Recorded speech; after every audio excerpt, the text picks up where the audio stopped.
Truk pengangkut minyak terbalik, warga di Makassar tampung tumpahannya hingga dijual. Ratusan warga berbondong-bondong mendatangi truk pengangkut minyak yang terbalik di depan Universitas Negeri Makassar, menjadi viral di media sosial. Bukan untuk membantu, ratusan warga itu datang demi mengambil tumpahan minyak yang berhamburan di jalanan.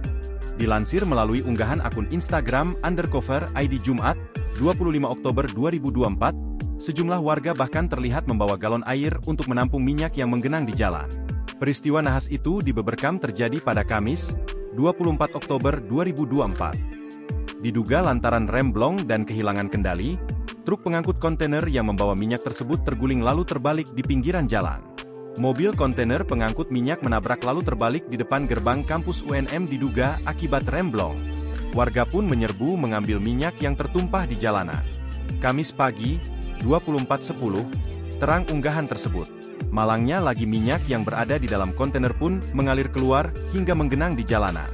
Warga yang berada di sekitar lokasi pun memanfaatkan kejadian tersebut dengan mengambil minyak yang berhamburan di jalan.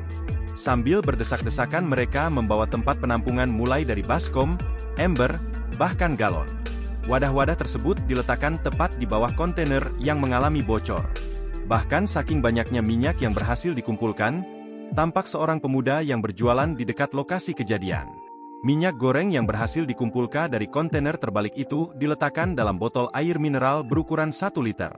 Adapun harga yang dipatoknya adalah sebesar Rp20.000 per botol.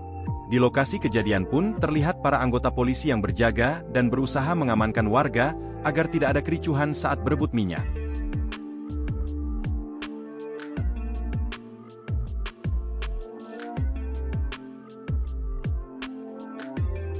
Download Tribun X sekarang, menghadirkan lokal menjadi Indonesia.